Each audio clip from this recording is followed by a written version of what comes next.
Hey everyone, welcome back to the PC Perspective Podcast. We've reached episode 708. This is being recorded on January 25, 2023. I'm Sebastian Peak. I'm Jeremy Hellstrom. I'm Josh Walrath. I'm Brett Van Spoonberg. Yes, it's that time again, our weekly plea for you to support us financially on Patreon. We couldn't do it without you. Seriously, it's patreon.com/PCPer. And we have some names to shout out tonight, don't we, Brett?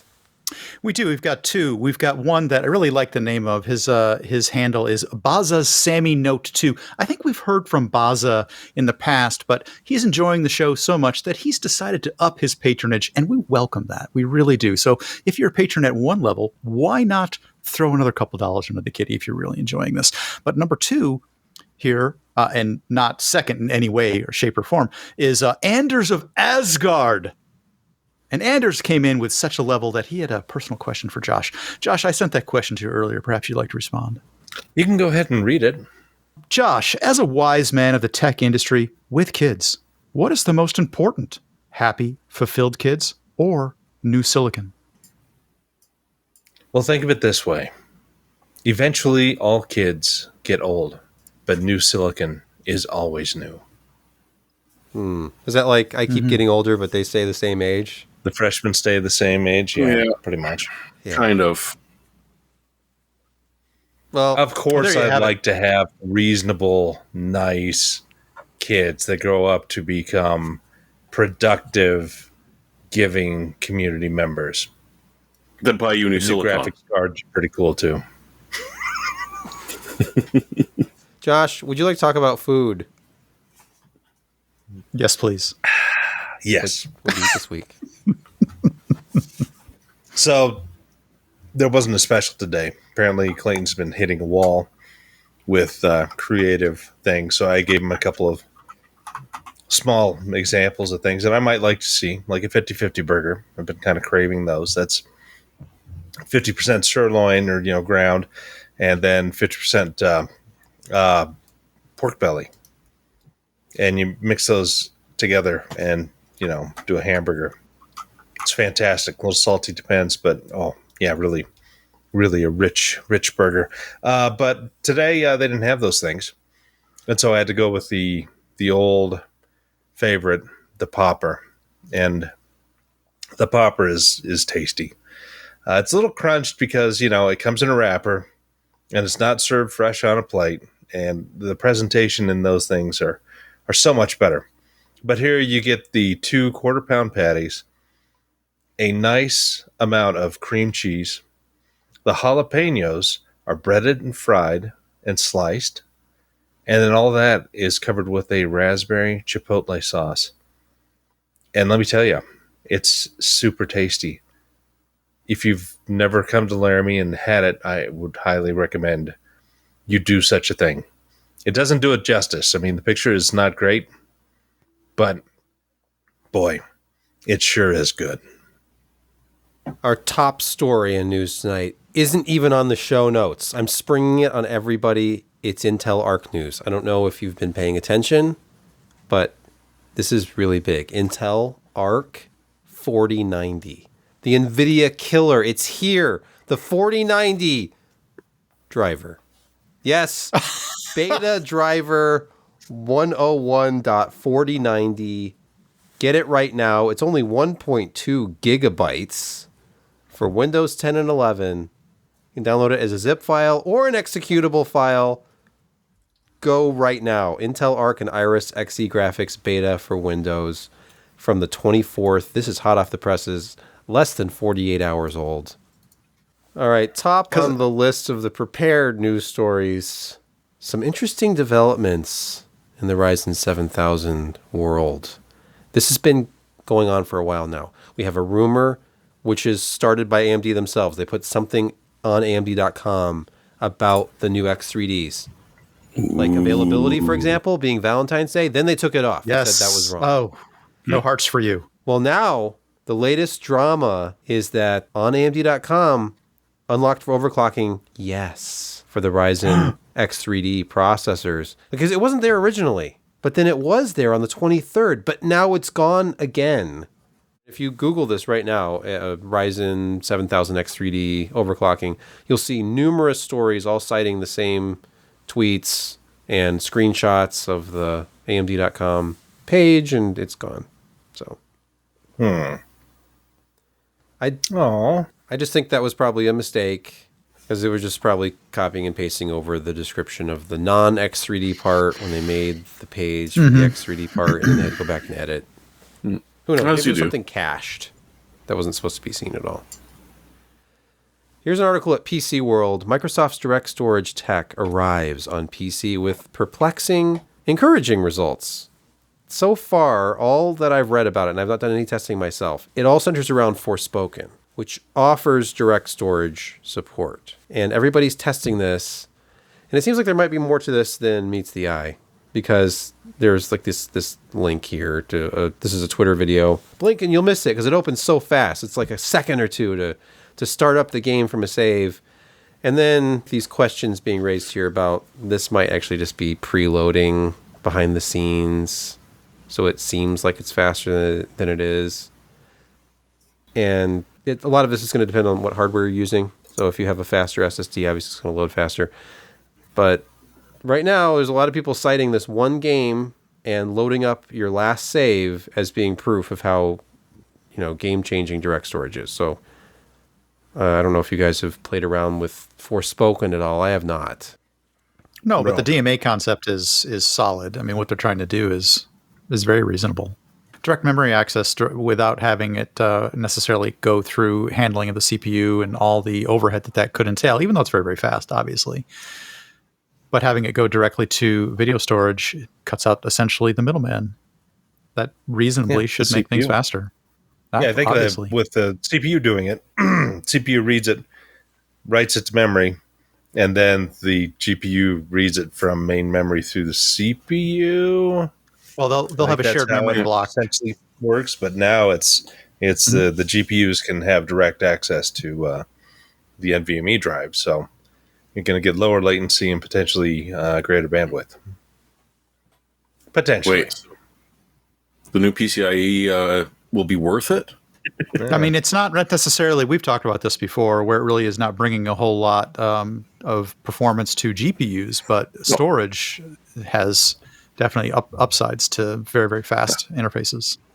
WCCF Tech doing their own testing with a 4090 and the WD Black SN850. The average load time not provided by the benchmarks we calculated it manually is 4.3 seconds, which is not what we hoped from DirectStorage compared to the 1 second loads available on PS5. They said some scenes loaded in under 2 seconds, but the longest took 7.5 to 9.5 seconds. So it looks like some people might be relying on, I don't know what they're relying on, because the built-in benchmark does not calculate the load times. You'd have to do it manually, but at what point are they starting their stopwatch and ending? It just doesn't seem like this one game should not be. We have nothing else to talk about it, I guess. We essentially need to wait for the 3D Mark people to have an actual benchmark. Yes. Yep. Have you tried renaming the executable yet? Okay, this one is a little bit more for the hardcore part of the audience. Those who would know about the MorePowerTool, which is used to overclock Radeon graphics cards. And it doesn't work anymore. Not with the 7000 series, not with RDNA 3. And there's been stories about this, but now Igor at Igor's Lab, who's affiliated with this project, they have released a statement from the team, no MorePowerTool for RDNA 3 and the reasons. So what this boils down to is everything with the new architecture is locked down. They say it's double and triple secured. You would have to change the firmware and adapt drivers, which is not really possible, they say. Not even under Linux. So it's so locked down that they can't do it anymore. So you have to use whatever conventional tools are available to you.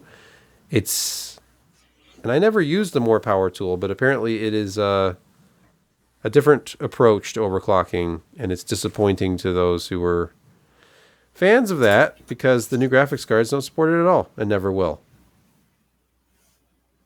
But I guess it's good to know how secure the new platform is. for AMD. We've talked about how they're sort of squeezing the most out of it that you can get out of it anyway with their dynamic overclocking based upon temperatures and available voltages and the supposition I think is that if they have it that securely locked down, then you will never be able to unlock the next one up. So you will be forced to pay for the performance that you want.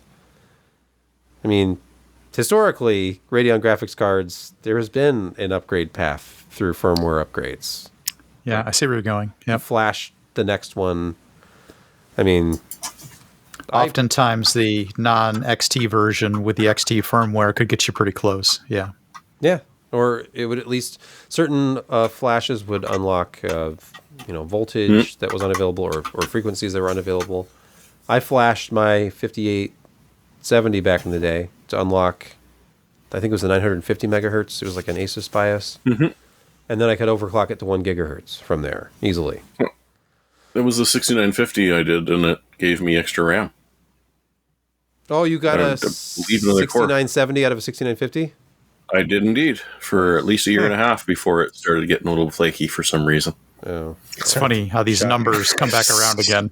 Speaking of graphics cards and memory, this is our weekly PSA to just don't buy used graphics cards. Just don't do it.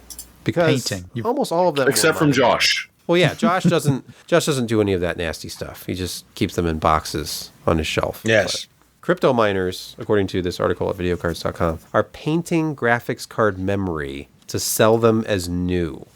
So not at every platform. It's a Chinese retail platform, it says here, but there's a tint to the memory that you can see. They're looking for it, but this is not anything new. If you've been in the vintage computer world, dude needs to cut his fingernail. Yikes. If you've looked into buying like new old stock vintage components, you'll find that most of the time they're just repainted and then relettered to look new. It looks like they're doing the same kind of tricks with memory just to hide the fact that it was scorched. And the silk screen is a lie. Yeah, it's hard to trust this stuff. I thought you were going to bring up the German repair depot that had in a lot of those 6000 series ones that were cracking, and there was that story last week or so of people talking about, it's the same driver but that's causing. Listen, there hasn't been a new 6000 series driver in 2 months. Still, they just released another one, and it's again 7000 series only. It was mining. You're on. Of course, it was right. mining. Kyle was You're right over the top of that. It was just. Isn't that interesting? That all these cards are flooding a repair shop. I wonder how a single one. Yeah. And to point it, and it is apparently to the driver, high humidity that they're running humidity and stored, and then and then it essentially glued the heatsink to the top of the die, and when they removed it, it just would crack due to physical and environmental issues with that where they were stored. Where could that be? Subtropical China? I don't know. Or the power washing that they subjected the. Yeah, it could be. Yeah, we've seen the power washing.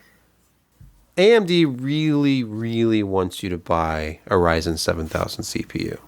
Don't be confused like I was and think that this is for RX 7000 GPUs. If you buy a Ryzen 7000, and they mean any 7600, 7600X, 7700. 7700X, 7900, 7900X, and 7950X all qualify you for Star Wars Jedi Survivor. Please buy one of our deeply discounted next-gen processors. Now, aren't you reading into this a little bit? No. I don't know. Okay. I mean, if you, no. Let's see. No. Let's find retailers. I want to look at AMD Direct. Visit this store. Is in partnership. There you go.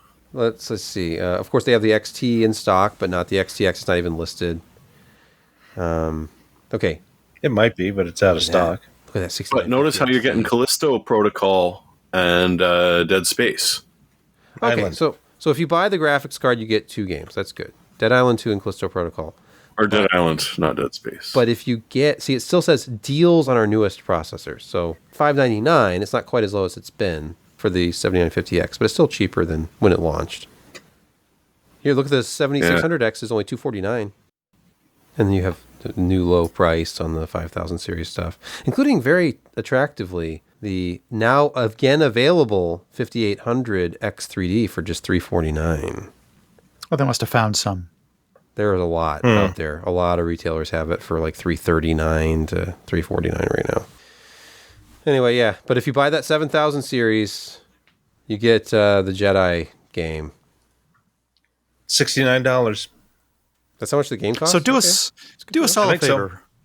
Buy a 7000 series help CPU. AMD out. They are a small, independent company. Struggling even. Struggling for market share. Yep. Microsoft would never push mysterious updates out to your systems that did anything but benefit you. They're looking out for you. They want to make sure you're. Are you running an old version of Office, Sebastian? Maybe. Can't you tell what KB 502.1751 would do? I mean, it's written if they had knowledge base articles I could look up, then maybe I could do that. No, they've obfuscated it. Oh, okay. Well, they're pushing even out for this people update. who own newer versions of Office. They're after anybody running older, soon to be out of support versions of Office. Because you know what? If you're not subscribing to Office, you're probably at risk. And I'm reading between the lines here a little bit, but I mean, what do you think this means? They offer a subscription service. They want to make it so that you can only subscribe to get Office. And a lot of people just consider Office to be this utility that they have to have. They need to have milk. They need to have gas in their car. And they need my Word and Excel and PowerPoint. You are sadly correct. Well, I mean, you can get like LibreOffice. And well, yeah, which I works work Microsoft beautifully. Word. Hey, you know, Or Google Docs. Google Docs Google turned out to Docs. be. I hate to say it. I mean, Google did turn evil, after a period of time. But, it actually turned out to be a very reasonable alternative for many of the Office reasonable, but products. it doesn't have all the features. If you lean on... It doesn't. Word doesn't have all the features it used to. He's right about that. Yeah, I wish I could rely entirely on Google Docs. And I wish LibreOffice was more feature filled than it is. It's a pretty bare bones approximation. At least, I mean, who cares about the Word equivalent? You can write in almost anything, including Google Docs. I write in Google Docs. I think you can still get WordPerfect Suite. Corel would be proud of you, but it's not 5.1. Jeremy was kind enough to write up a story. We gave you smart appliances. Why won't you connect them? This is the industry talking to you, the consumer. Who doesn't want to, update their grill firmware? And this actually happened on Thanksgiving to this Does guy. it say Wi-Fi? That actually says Yes, Wi-Fi. yes, it does. Oh my Amazing. gosh. I don't want my grill to be controlled by some server. So his grill crashed. Now, I admit, I have fallen victim to this. My TV's plugged into this. My receiver's plugged into this. I don't think I've got too many other things. And I get updates, I don't know, once every month. One of them gets updated for something. On the TV, I get more ads now. Yeah. Yeah. Well, that was your latest update. Jeremy, finish your story and make me feel more victimized than I already do. Oh, it's just so funny. LG is a little bit upset that a little bit under half of their users connect their smart appliances to the internet. Whirlpool says, oh, well, it's just a bit over half that connect it. But they're very concerned that you're not experiencing the full value of the appliance that you bought. And that, letting them track you constantly and knowing exactly your habits would be so valuable to them, or I'm sorry, to you, so that they could provide you with better services. Whirlpool bought something called Yumly, which I'd only found out about when I was looking this story up, which is essentially their smart stove will show you instructions on how to cook something on it. I'm assuming that you're going to have to scroll through the 18 pages of life story before you even get to the recipe, let alone what temperature to cook it at. But, that's just pretty normal. They've spent a huge amount of money making these smart toasters, and that it knows whether you've got a bagel in there or a piece of crumpet, and will then cook it accordingly and maybe order you some when it's out, and definitely totally not listen to you the whole time.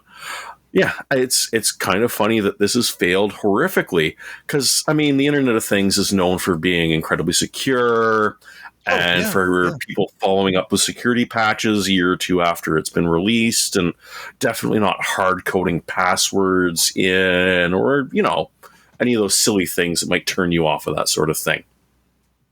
Your TV will never be able to be hacked, to be listened to, or to spy on you. Oh, wait, that's installed from the factory. I'm sorry. No, it's just the phone that's surgically grafted to your hand at all times. That's actually. You noticed that, did you?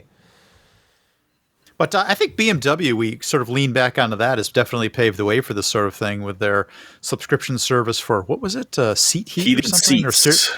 Or heating seats or heated steering wheel? I mean, if you've got the money for the Beamer, then you'd better shell out for the subscription. So with Melon Husk, and if you want your Tesla to go faster. True. With our advanced stove, we don't see anybody needing more than one burner at a time. But if you'd like to upgrade to burner 2.0, you'll be allowed to cook more than one thing at once. All right. Another story from videocards.com. The RTX 4070 Ti dominates weekly GPU sales at German retailer. More cards sold than RX 7000 and ARC combined. Well, this is 1 week. It's one source. This is Tech Epiphany sales data. Seems a little hard to believe that the 4070 Ti is selling that well, but I mean, you just can't buy a 7900 XTX. I'm sure any of the ones they're producing are replacement units for the ones that they are. Well, I was a little bit surprised. I mean, I sort of knew this, but to see the numbers here was how strong the sales are for mid upper tier previous generation cards. It's clearly that's where the sweet spot is, and they haven't really exposed where this next generation for either company, AMD or NVIDIA, where they're really going to be in that price point. Outside of the 4070 Ti, which clearly is a sweet spot, I keep looking at who's the next 1060. This is not a really clear winner yet. That would be the the RX 6600. Oh, yeah, good point. And the RTX 3060 is the next 1060, by the way. Yeah, I think you especially as it continues to drop in price, it sells very, very well, and it's a little confusing to look at this chart. But honestly, the 4070 Ti, not a bad card. It just doesn't. It's just not a great value, unless you look at it compared to the way things are now. Mm-hmm. And then it's a slightly better 3080 Ti because it has better ray tracing performance, about the same raster performance as 3080 Ti, maybe a little bit higher. But it costs about the same, except the 3080 Ti, good luck finding one for less than the 4070 Ti. It's gone. Right, so, yeah. It's just a weird market right now. I'd like to see numbers for the entire year, not just 1 week. One last point to this one is that Intel Arc coming in last. Sorry to say, it was not a strong week for the Intel Arc at Mine Factory. Well, after this 4090 drop with the drivers, then it just needs a new driver. That's it. It'll be fine after that. I mean, I only have one thing to say about this. The German buying public loved David Hasselhoff. Yeah. True.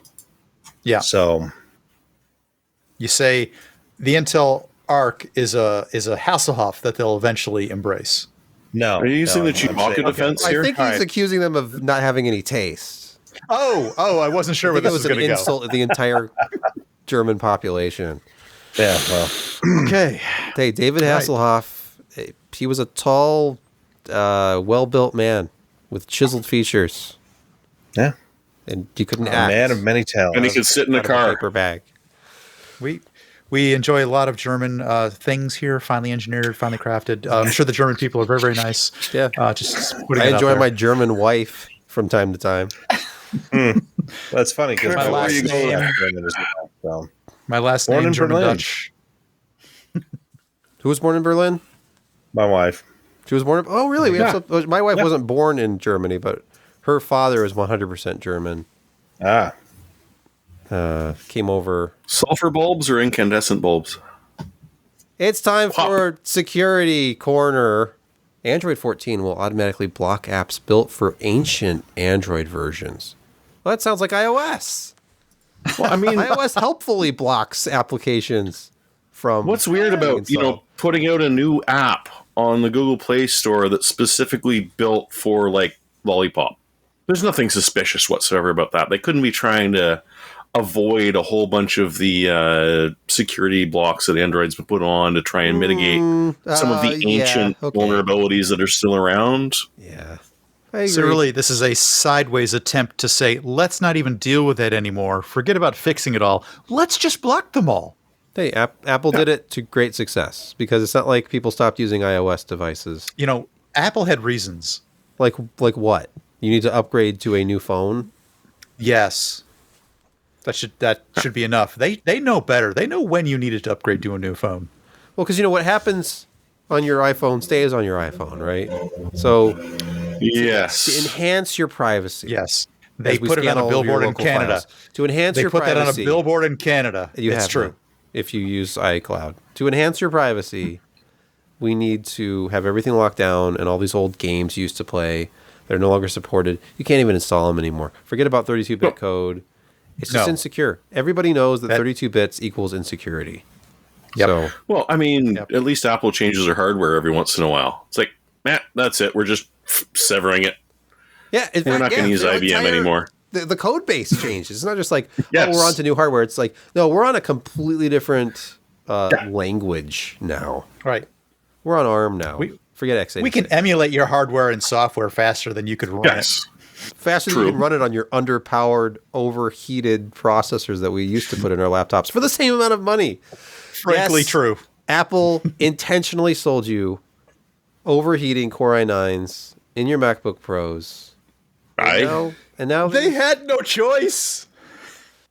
Next up, making Excel less of an XXL risk by blocking free roaming XLL files. I liked my title better in our show notes, by the way. Yeah, excellence is not bad. Yeah, it was pretty good, I thought. Anyway, what was it? Sorry. Blocking all your excellence. Your excellence. Oh, yeah, that's a pun. Mine's just a transposition. You want to take this one, Jeremy? So this Excel has been the tried and true way to spread viruses to corporate environments.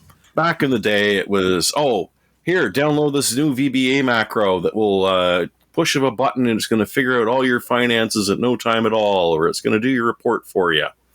And so Microsoft eventually made them untrusted by default. And at the same time sort of switched to, well, now you can't just have an Excel, VBA-enabled worksheet. You've got to have an XLSM. And then people started distributing XLSM templates and spreading wonderful infected macros the same way. It's been going on till today, and the fun thing is that you can embed some really interesting things in an XLSM that do things that they really shouldn't be able to, because at this point the hacker is literally sitting in front of your computer. You've given them access, and will probably click continue every time you can. So XLL was going to solve all of this. We're turning this into a sort of a DLL, which has embedded EXEs in it to be able to run the stuff you don't want. So yeah, XLL was a horrible idea from the very beginning. But the idea was that, well, there's no way that they can hack this DLL and make it signed again and embed something really incredibly nasty as an EXE in there and just sort of let it run very quietly in the background for a month or two and make it really, really hard for any antivirus software to spot. Yeah, well, guess what? That's exactly what happened.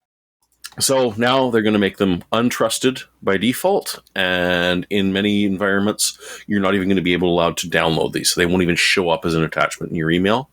Thankfully, knock on wood, hopefully. And so we'll see. This is, of course, prompted all of the people that were hacking everyone through XLLs to now figure out that the link files are actually a right way of messing you around, but that's a different story. I'd imagine the client-side filtering of these is probably only going to work in Outlook, more than likely, simply because other emails Outlook wouldn't know. Will strip it, and Excel will straight out say, no, this is an untrusted, please contact your administrator. At some point, like I ever want to Like I would ever contact an administrator for a problem I'm having. Yeah, because I constantly tell you, well, you did it to yourself. This is why I don't hand you fire, because you would just catch yourself on fire. No, you can't have it. They know less than you do about what you're doing, so there's no point. Here you go. Everybody can throw arrows. Apple's bad too, right? Apple fixes. That's right. Oh, they fixed something. Actively exploited iOS 0 day on older iPhones and iPads. Oh, wonderful! Just what I wanted. Those security updates for older devices that may or may not also make your device significantly slower, and then you need to upgrade. Not that that's built in. That's only if your battery is failing. Give them a break. Come on. Right. This is supposed to patch a 0-day exploit in their WebKit, which was, hey, just simply browse to this remote page or whatever, and now your iDevice now belongs to someone else. They've patched all the way back to 5S, 6, iPad Mini 2, iPad Mini 3, 6 Plus, Air, and Touch. So you got to sort of hand it to them with patching an older generation, multiple older generations of devices, which nice. Apple stuff kind of lasts a long time for a lot of people. I still have an iPad Mini, but a lot of people pass these on to relatives or children or whatever when they're done with only people I hate. Or people you hate. So don't tell them there's a patch. But if this is something you've passed on to somebody that you like, you might want to say, hey, go check your updates. Because it's a pretty nasty exploit. It's time for gaming quick hits. There's just a couple of them this week, so blink and you'll miss it. 2025 will be the year of Skyblivion. Get ready. Are you ready? Are you ready? Oh, I've been ready for a while. Almost 12 years now. Okay. Because it's looking good, and hey. They're not rushing it. They're giving themselves a more than reasonable deadline, I think, of 2025, which will officially make it 23 years that they've been going at it. Or 13 years, not 23 years. It looks gorgeous. These guys are doing... So they're taking all of the Skyrim engine improvements, because, it's not like they actually really improve the engine all that much, but all the assets. And we've been talking about this for years, but if you like Oblivion, Elder Scrolls 4, it's just about done. Skywind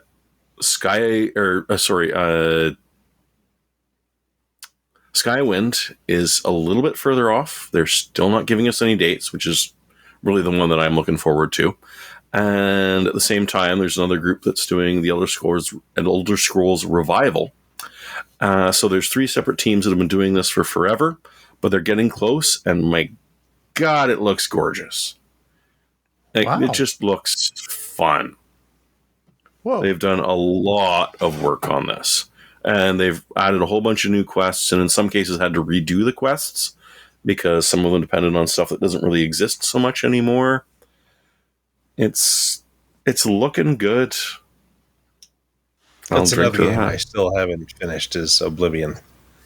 And they released that in 2006 or 2007. One of those, yeah. It's that far back, though. And then, of course, Skyrim was 2011. 11/11/11 was the release date. Yeah. And now... Which is how they've been working on it for 12 years. 23. Yes, that's how they've been working on it for 12 years now. And you're supposed to, play some ESO to get your I still haven't tried it. It's fine. Yeah. It's not cohesive. It's an MMO. But it's free to play. Yeah.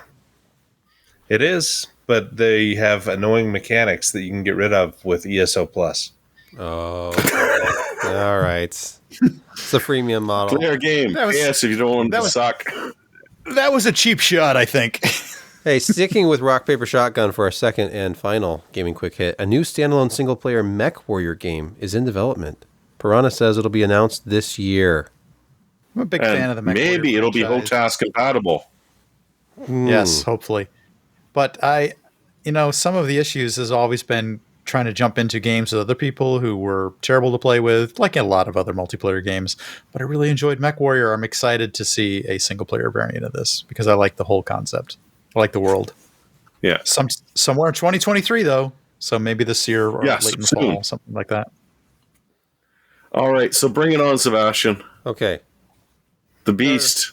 In our featured review this week, we're going to be taking a look at Lenovo's ThinkStation P620, the latest version of it, equipped with nothing less than the Ryzen Threadripper Pro 5995WX.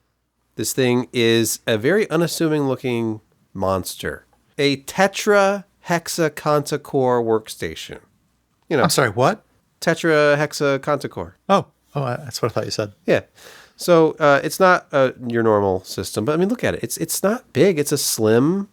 It looks like a kind of a retro machine. You could lay this thing flat and put your CRT on top of it.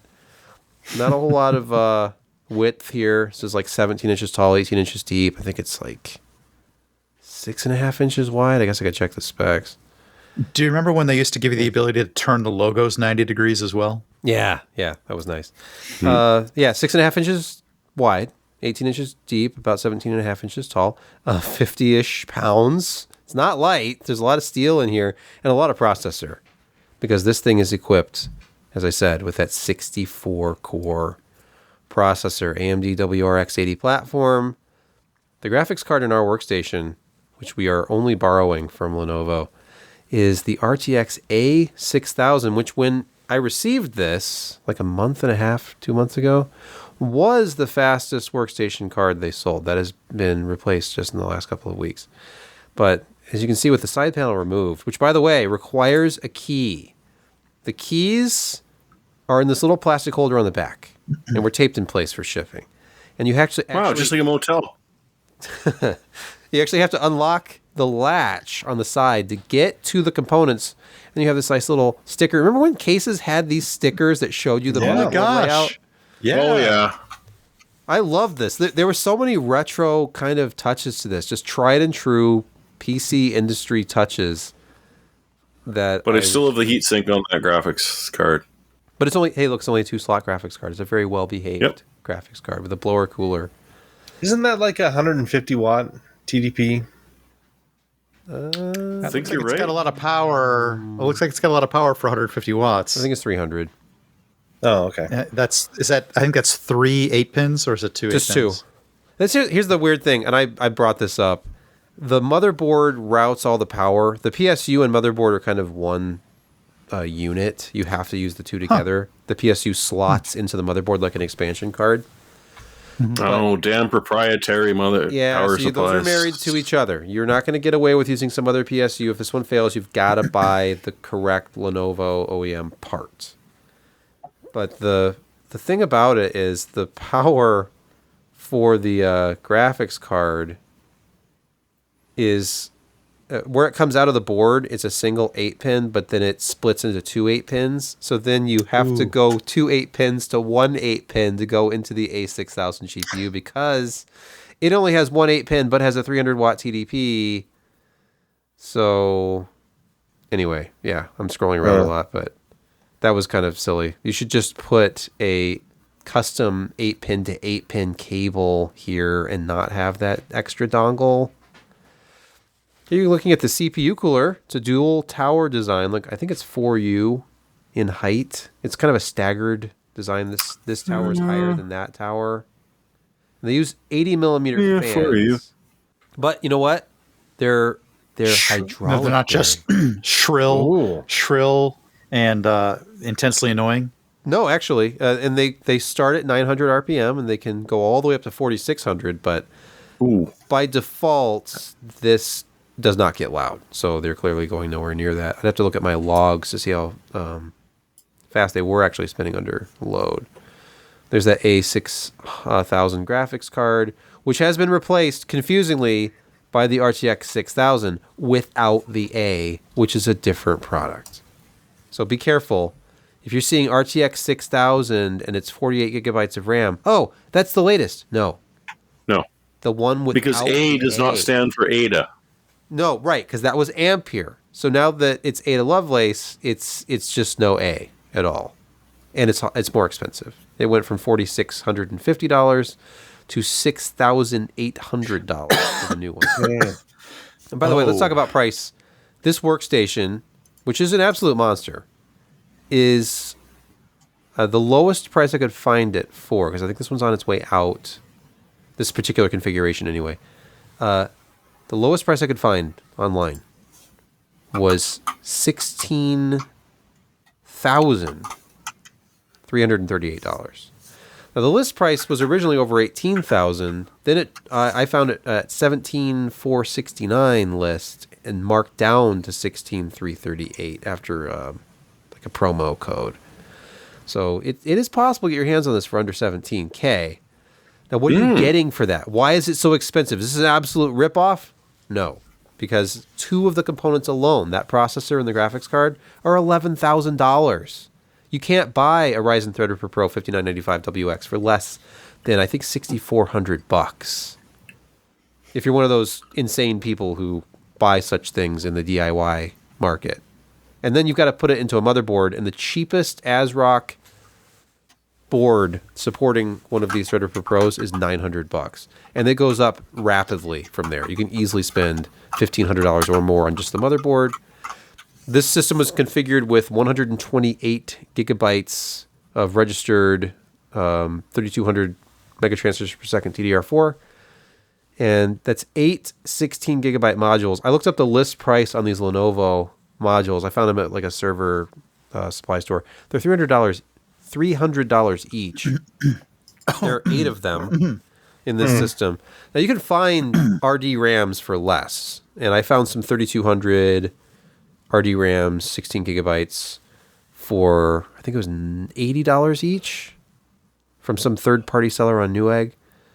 I don't know for sure that those would work in this system. I'm assuming so, but who knows? If you want the official Lenovo sanctioned DIMMs, they're $300 a piece. Going the cheap route would have put that at about $700 for 128 gigs, but... And of course, because this has all 4 DIMMs occupied on both sides, you have to have the fan shrouds installed. I think it yells at you if you don't have them installed. I think it yells at you when you do have them installed, or at least screams a little bit. That was another thing. I looked at these tiny Foxconn fans on the tops of these fan shrouds, and I was worried that it was going to be very, very noisy, but it's not. Everything has a PWM connector. Everything is tuned to operate at a lower RPM. It has one of those Samsung OEM versions of the 980 Pro in it, 2 terabyte model on ours. And that's actually gotten a lot cheaper. Like the 980 Pro has dropped because the 990 Pro is out there. So that's about $180 value. But I mean, you can't really piece this together as if you were doing a DIY comparison. I just like to throw the value in there just because the price tag was so shocking. Because when you start adding up the cost of the bare components, you easily get well into the 5 figures, so it starts to make sense that a complete system with a warranty would be $16,000. But you're not buying this; your business is buying this. Yeah. So they just have to okay it, and they're going to okay this a lot faster than they're going to okay you buying a bunch of components and building a PC yourself. There was just interesting touches on this board. I mean, the level of integration is high, obviously, because I mean the power supply alone is like an expansion card. It's a lot of SMDs. And yeah, you've very got tightly packed. like your Action from Marvell. That's their 10 gigabit Ethernet controller on board. Oh, nice. You've got, let's see, 4 full by 16 Gen 4 slots, 2 by 8 Gen 4 slots. Which the clipping mechanisms actually look pretty good. Yeah, everything on here seemed to be pretty robust. Like the tool-free, like here, this thing down here, you turn that and that releases the heatsink for the 2 NVMe. Yeah. So you have 2 Gen 4 NVMe slots right here with heatsink over it. This is interesting. This slot right here, that's your front I/O. So your USB-C, your front USB ports, power switch, all that. There's no cables. It just glides in and then attaches at the back in a slot. And the only thing with a cable was this, the front panel multi-card reader that also houses the SATA slimline optical drive slot. That Josh, there's your optical. There's the optical, Josh, right there. Yeah, and there is actually there is a SATA connector in the back, and you'd have to just use your own cable. But You could slot one of these in. This blinking plate comes off. So that's nice. Or you can order it with a optical drive, of course. But here's that power supply. Laptop one, but yeah. Power weird. supply. Here's the slot at the top of it. Now, this is an 80 plus platinum 1000 watt model from AC Bell, and it's just an edge connector. It's just like the slotted ones in servers. Mm-hmm. Except they're usually skinnier. Any power that you need for any component, including the graphics card, comes off of the board. So this board has extra layers. It's very robust because it's also routing all power everywhere. That's kind of unique. But again, that's the sort of proprietary. No SATA Express port? No. There's no SEX port on there? No. Just 6 Damn it, regular indeed, SATA never 6 gigabit. Supported it. Nothing ever supported it, Josh. Just a few motherboards. So here's a look at the system configuration via Hardware Info 64. Of course, the 64-core processor, 128 gigs of memory. This is 3200 CAS 24. RTX A6000 graphics card, Samsung OEM, 2 terabyte SSD. I can't wait to hear what you use to stress this a little. Yeah. I just ran some of the tests that I already had comparison benchmarks for against like the 7950X. I don't have any workstation tests. I see it embarrasses the desktop chips, which it's pretty funny. The 7950X was already fantastic. I mean, you were at 38,000 points in Cinebench R23, for example. And then the Threadripper Pro, 67,669 average score from 3 runs. It's just phenomenal how... And I don't even know if Cinebench scales to 128 threads. As long as it is, then that... And here's Blender, which definitely used everything that this system had to offer and pulled the most power of anything that I tested. 69.26 seconds to complete the Classroom CPU cycles render. The best I'd ever seen to that point was the 7950X at 179.68 seconds. This is 110 seconds faster, and this is a pretty short test. You're just blowing by even AMD's fastest desktop processor. So, find just blowing in your Apple Music library. Thanks, Siri. It's perfect. Please leave that in. Apple.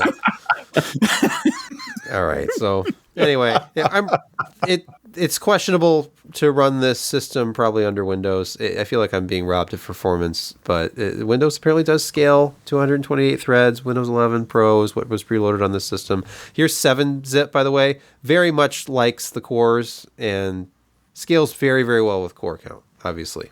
But these numbers are just crazy. I never thought I would see over 300,000 MIPS compression on this test. It's under 200,000 for anything else I've ever tested. And then decompression is over 400,000. Highest before that was a 7950X at 275,000. So it's ludicrous. And then here's a really old benchmark that at least does scale at least up to a certain point. I don't know if it was using all 128 threads, but the X264 benchmark. 160 FPS in the second pass. And just to give you a frame of reference, the 7950X manages 130 and it has a much higher clock speed. So even clocked all the way down as it was under all core workloads to its base 2.7 gigahertz, just the sheer number of cores available, you would chew through encodes. Quickly, power, thermals, noise. The power, it never exceeded 500 watts. Well, 501. No matter what I did. And that 501 number was from the GPU test that I ran. When the CPU was under load, the highest I ever saw was 461 watts at the wall. Typical was 435 for an all-core load, somewhere in there. Single-threaded loads were obviously a lot lower, but you don't get Threadripper for single thread. It doesn't have the performance of even the cheaper desktop parts. It's in one thread, so... And the noise was controlled. All those tiny fans were a concern. 40 decibels. It never exceeded. It was at 39 point something during load, and that was with the sound pressure meter positioned 1 foot from the front of the system. You can hear 39 decibels, but it is not what I would call loud at all. So, very well engineered. I liked all the toolless aspects of this design. Everything had like a handle or a lever or something that was easy to, pull components out and swap things. And I completely tore this system down and rebuilt it while I was looking it all over, and miraculously it still worked. Or you were licking it all over? No. Yep. Anyway, Okay. here is a photo of somebody using it for This is the typical usage scenario. typical user scenario. Somebody in like a nice little loft in a using it house for digital art. Yeah, You know, in a loft area. Is this the? Yeah, I don't nice. know. An artist at work. For and look, a here we go. $16,000 workstation. My favorite part, the Think key. It's so IBM. Like they were little Very IBM, IBM. touches to this. But Well, they used to have those at the docking stations. so yeah, I gave it the The gold Think award. key. It is expensive, but you know what? It's really, really well made. And you're not going to get higher performance from a workstation unless, you use like server CPU parts. And it survived Which in a this house kind of with is. a young child. And it survived me. They Well, sent that too, this without any kind of security. They just sent it. And I knew they were sending a workstation. I thought, they've sent workstations as expensive as like $5,000 before. So this is going to be pretty powerful. And then I looked it up and it was $18,000. It's like, okay, I don't even want to touch this thing. I don't want to take it out of the box. I'm going to drop something. But I never did. Shockingly, you didn't. We have reached the picks of the week portion. Josh, please get us started. Me? Okay, so Finish it I'm off. kind of getting back into racing, and I've got this rig coming in for review, and I posted that TV stand, monitor stand that is relatively inexpensive and good value for what you get. Well, this is a handbrake. It's a higher end handbrake, but it's not really high end. These things are 60 to $80 maybe at the high end, but they're all essentially the same thing. It's all metal. It's all screwed together really well. They've got a brake handle. We've got some USB position / force controller in there that figures out when you're starting to pull on the handbrake. And if you've got a racing rig, these are actually kind of nice. And they're not overly expensive. If you look at what the Thrustmaster Sparco unit is, it's about $250. The ones from Fanatic, again, that in that same high range. These, give you much the same experience. Really stupidly solidly built. I mean, it's all aluminum. Not three quarters, but half an inch thick. All the parts. It's heft. I got one here that I bought, Nice. and it's just Nice. they're heavy. So, and it's a 64.0 bit. No, but anyway, Josh, this is what? for some of your favorite kind of racing: off-road, rallycross. Yeah, where I you assume, actually use the e-brake. I don't do much drifting, Absolutely. but people who do this would be I guess you certainly something for them. I think you can get it from AliExpress for a little bit cheaper than what you get from like Amazon or Newegg, but it's all about the same stuff. They just have different kind of names slapped on there. So, will your new rig have a place to mount that? Yeah. How do you? Yeah. What are you going to do? It's Okay, got great. a little side Fantastic. place where you could do your give shift or your e-brake or both. Nice. So you've gone from wheel stand to brake stands. Sure. I mean, you got to do a couple of brake stands on that. You gotta. Okay, Jeremy, your pick is going to a profile login page. Well, you see, this is the part of the funny part about it. Dungeons of the Endless from Amplitude is free right now, Okay. but they want you to make an Amplitude account. But here's the funny thing. Do you remember Games Together? One of the old ways, like after GameSpy went away and a couple of the other places to log in when Steam took over all the multiplayer. Games Together was an old one. If you ever had one of those accounts, that's actually your Amp It Up account. I mean, Amplitude Studios really, do you have to go with that? Amp It Up. Okay. But the funny thing is that it comes as a free thing, and I just sort of like, all right, fine. Is this actually worth it? And I logged in. I've got like about 200 free things in my Games Together account that I apparently can download for about a random bunch of games. Some of them are free games I had no idea I had. So, just throw in an email address, hit forgot my password, see if it sends it to you. It sends it to you because a whole bunch of other developers use this multiplayer gaming system. And check it out. If it makes you sign up, well, that's up to you. You don't have to.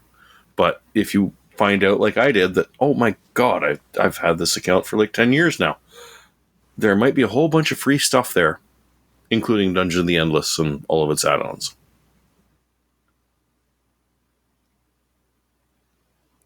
Sometimes having your personal information stored when you don't realize it can be a benefit. Yeah. Although I was still kind of creeped out. To someone. And sometimes that person is you. Brett, your pick this week. It's actually yours. You posted this in our channel, and I went, oh gosh, yeah, that's actually a really great laptop. And a while ago, I reviewed this one. This is a ThinkPad T16 P1, previous generation, or actually this may be 2 generations old. I think this is Windows 11 for some reason. Well, it has 11, but I also... Toshiba is really great about this. They allow you to easily boot Linux variants, and they are very supportive of this right off of Lenovo. Sorry, Lenovo. Jeez, what was I saying? I had Toshiba on the brain because of the thing earlier. Beautiful USB only. We'll get back to that. Yeah, Lenovo. Sorry about that. Lenovo. They've been very supportive of running various distros of Linux. I've got dual boot Pop OS with Windows 11 on this right now, and it runs fantastic. And Sebastian, when you posted that some of the ThinkPads in this range were available for a very, very sweet price of $1,055 for this T16 Gen 1, it just was like, this is super attractive for people who maybe are the same as me, who might want to dual boot Windows and maybe want to have a Linux workstation at the same time. It's well supported. And this is like a 50+% off. Yeah, 52% off. You save $1,143.48 off their list price. But that's an estimated value. This is like QVC here. But still, it is significantly discounted from where it had been. They have this crazy sale going on. They're trying to clear out previous generation models. Yep. It's a great opportunity to buy this. And it's a really solid laptop. The keyboard's great. The chassis feels really good. Very good deck stiffness. This particular model that I have here is a 4K display. What's the travel like? It's soft, but there's a decent enough travel so that you don't get, you don't trip over the next key if you're trying to kind of jump over to it. Yeah, your side of your finger gets hung up on a key. That doesn't happen, but it's very positive. I enjoy this keyboard. Not a problem. And look, an AMD version of the same, the T16 AMD, even less for a little bit less. 930. This is the Ryzen 5, not a Ryzen 7, so maybe not quite as comparable. Ryzen but 5 still Pro a very, very good 6650U. Yep. Still very, very, very high-end, similar chassis. That's why I picked this one. If you want a high-end laptop, pay a little bit less, you're going to get a sweet deal with one of these ThinkPads. Nice fast memory, too. It's 8 gigabytes, but it's LPDDR5 6400 on the AMD model. And this is nice, these are 1920 by 1200 displays on this, AMD and Intel. Oh, wow. So you get that extra screen real estate, and it's an IPS panel, anti-glare, non-touch. Beautiful. That 16 by 10 is very Apple-like, which is probably one of the reasons why I like this series of laptops from Lenovo. Yeah. I'm going to go there because I'm sure it's actually running Mac OS. You dual boot my ass. It's Pop OS. No. Pop OS. I did build one of those, though. Is Pop OS like the Linux variant that looks like Mac OS? I mean, it's nice. I mean, Pop OS has been it's been a recent favorite Linux distro of mine, so I've been playing with it more. My pick this week, we looked at it earlier briefly in passing, but if you go AMD.com's their direct store, and why is this redirecting me? Hold on just a second here. Come on. Please load. Okay. You will find the RX 6950 XT. Its new low price, just $699. That sits nicely in the product stack, considering that it's not that far behind a 7900 XT. A 7900 XT, but it's $200 less. $699 versus $899. And of course, if you're going to spend $899, you might as well spend $999 and get that XTX, but down at $699. And I hope that this means that they will soon be available for less from third parties. That is a very attractive price for the fastest previous gen graphics card. Very disappointed that they didn't shave $4 off that price. This is Pop OS, by the way, and Jeremy, that was the lock screen for Pop OS when you called out, "Oh, I see you're running Windows 11." That was the lock screen. Windows 11 screen looks the same way, but that's definitely not. Are you sure that's not Windows 11? No, look, see, it's an Apple-style dock because it doesn't extend all the way across the bottom. It's a floating dock. Yeah, you can actually dock Windows 11 now. You can actually dock this left, right, center. Right. You can do that on Mac OS, too. Oh, absolutely you can. Funny how that is. On my MacBook Pro, I always had the dock along the left side of the screen. Yeah. Okay, well, that's our show for this week. We do hope you've enjoyed yourself. I don't know if you have any thoughts you'd like to share, Josh, for our audience.